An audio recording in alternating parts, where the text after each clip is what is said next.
Le cinéma est un vecteur de messages plus ou moins direct. Au cours de toute son existence, les réalisateurs se sont essayés à nous faire passer des messages, parfois clairs, parfois un peu moins, et qui nécessitent de s'arrêter quelques instants pour les analyser et comprendre les différents niveaux de lecture. Par exemple, Starship Troopers de Paul Verhoeven, à sa sortie, fut traité comme un vulgaire film de SF limite fascisant, alors que les esprits les moins embrumés auront saisi le message anti-militariste apporté par le célèbre Hollandais violent. Les films aliens, eh bien, ils n'ont pas à la règle, et les films contiennent plusieurs symboles et messages qu'il nous faut prendre le temps de comprendre et d'analyser, parce que Alien, c'est pas juste un film où il y a des monstres qui tuent des gens et des soldats qui font piou piou piou piou, n'est-ce pas, Alien vs Predator? Et le premier film est plutôt truffé de métaphores et allégories, et dans cette vidéo, on va se pencher sur 3 d'entre elles. Et pour le premier symbole, je me dois de poser un trigger warning car je vais parler de violence à caractère S. Vous aurez compris de quoi il en retourne. Alien, certes, ce n'est pas le premier monstre ou film du cinéma à porter cette symbolique, puisque Dracula en est un excellent exemple. Le mec se glisse dans la nuit dans les chambres des nanas pour s'en prendre à elles dans leur sommeil. Mais bref, revenons à Alien.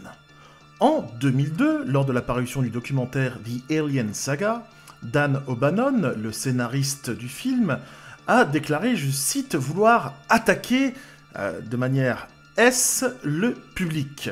Ridley Scott et O'Bannon étant tous les deux fans du Necronomicon, œuvre de l'artiste helvète Eckard Giger, qui mélange l'érotisme à un côté un petit peu morbide dans ses œuvres, il n'en fallait pas plus pour donner naissance au monstre le plus épouvantable du cinéma. Le xénomorphe peut ainsi être vu comme une allégorie du Yolv. Déjà, son crâne en forme d'appendice masculin, et puis le facehugger qui impose à sa victime, et cela indépendamment du sexe de sa victime, une fécondation forcée par la bouche. Et on peut même dire que la mâchoire de la créature peut être vue comme une forme d'érection. L'érection la plus dangereuse du cinéma si vous me le demandez. Pour en venir au facehugger, une de ses premières victimes, Kane, peut être considérée comme une forme de petit spermatozoïde entrant dans un utérus. En effet, Kane finit par entrer dans la chambre du Space Jockey, laquelle étant peuplée d'œufs, et se retrouvera à être fécondé contre son gré. Pire encore, le xénomorphe désacralise le corps de ses hôtes, contrairement à d'autres monstres comme par exemple Jason Voorhees, qui va se contenter de vous tuer de manière très brutale. Le xénomorphe, lui, il utilise le corps de ses victimes, puise dans leur ADN pour créer une nouvelle entité basée sur les traits de son hôte, le tout donnant naissance à des créatures sanglantes et brutales. Et j'aimerais même ajouter, pour en revenir à Ripley, il y a une forme d'analogie qu'on peut faire par rapport à comment les victimes d'agression sont perçues, même aujourd'hui, lorsqu'elles viennent déposer plainte ou même lorsqu'elles racontent leurs témoignages. Souvenez-vous, dans Alien 2, lors de la fameuse scène du débriefing, personne ne la croit. Ripley est moqué, ridiculisé, et tout le monde s'en fout. Pour rebondir justement, de manière quelque peu astucieuse, sur le facehugger qui donne naissance à un chestbuster, et le chestbuster qui se transforme en xénomorphe, etc., cela nous amène directement à notre deuxième symbolique, à notre deuxième allégorie, notre deuxième symbole, qui est la maternité. Le thème de la maternité est en effet quasi omniprésent dans tous les films de la franchise, de l'intelligence artificielle qui gère les systèmes du Nostromo, en passant par la reine alien, et même le newborn. La maternité, mais aussi la perte de ses enfants, ce sont des sujets importants dans Alien.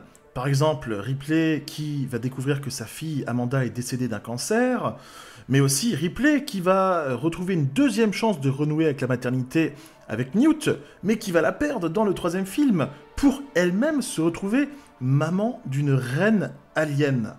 On peut même supposer que la manière dont elle s'empare du monstre à la fin du troisième film peut laisser supposer qu'elle trouve une forme de paix intérieure, sachant que la créature qui lui a causé tellement de tort dans sa vie va mourir avec elle, et qu'elle va aussi réduire à néant les chances qu'elle soit récupérée par la Weyland-Yutani. L'évolution de la maternité est intéressante tout au long des films. Ripley passe en effet de mère de famille à maman de l'apocalypse, et cela inclut le quatrième film, notamment avec le fameux newborn qui va tuer la reine xénomorphe, qui le mettra au monde comme un mammifère d'ailleurs, pour se tourner vers sa maman génétique, Ripley. Le concept de la naissance est désacralisé, corrompu, parodié. Ce qui, dans notre réalité, est un événement joyeux, source de joie, et dans l'univers d'Alien, eh bien, synonyme de mort, de chaos, et aussi, eh bien, source d'intérêt malsain. Ce qui nous amène à notre troisième cas de figure. Troisième cas, eh bien, pour ce troisième symbole, eh bien, on va parler de cupidité et capitalisme.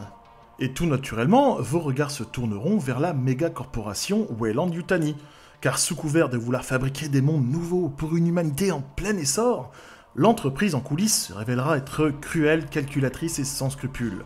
Ellen Ripley doit non seulement faire face aux xénomorphes, mais aussi à la cupidité capitaliste de la Weyland. L'argent est au final un ennemi quasi aussi dangereux que le xénomorphe, et Burke en est la parfaite incarnation. Roublard, cupide, vicieux et intéressé, il méprise la sécurité des colons et tente, même lorsque la situation dégénérera, de conserver ses gains à tout prix, au mépris du bien commun. Et il n'hésitera pas à trahir pour ça.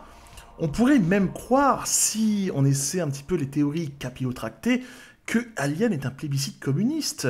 Eh ben oui, regardez plutôt, l'équipage du Nostromo bosse dur pour un salaire de misère, pour au final être sacrifié par les corporates. Des colons entiers sont envoyés à leur mort, ainsi que les Marines, pour tenter d'acquérir un spécimen. Et la compagnie méprise les prisonniers de Fiorina, les laissant mourir sur une planète. Et elle va aussi mettre tout en œuvre pour étouffer les témoignages des potentiels survivants. Et bien voilà les petits calamars, c'est la fin de cette vidéo sur... Oula, je fais tomber mes lunettes. Sur les trois symboles, les trois allégories, je sais pas trop comment je vais appeler la vidéo, mais je vais trouver, qui sont présents dans les films Alien. J'espère que ça vous aura plu. Avant de conclure, j'aimerais, parce que j'ai parlé de sujets un petit peu délicats, rendre cette vidéo un petit peu utile, puisque je vais partager dans les commentaires, je vais mettre un commentaire épinglé, des ressources pour des gens dans les commentaires qui auraient peut-être été victimes de choses pas très jojo dans leur vie, des petites ressources utiles, des liens utiles pour, bah voilà, il existe des solutions par rapport à ça. Vous n'êtes pas seul. Donc voilà, n'hésitez pas, il y aura quelques liens utiles à sélectionner. En attendant, dites-moi ce que vous avez pensé de ces théories. Je sais que la dernière, sur le fait que je dis que le film pourrait être un plébiscite communiste, évidemment, j'exagère. C'est une piste de lecture et on est libre de penser ce que l'on veut. Mais j'aimerais en débattre avec vous et je pense que nous allons en débattre sérieusement. Et dites-moi si j'ai aussi bien zappé des thèmes. Est-ce qu'il y a des choses qui me sont passées sous le nez et que j'ai pas soulevé? Dites-le moi. En attendant, merci de votre fidélité et on se retrouve pour de prochaines aventures. C'était Xenolife, prenez soin de vous.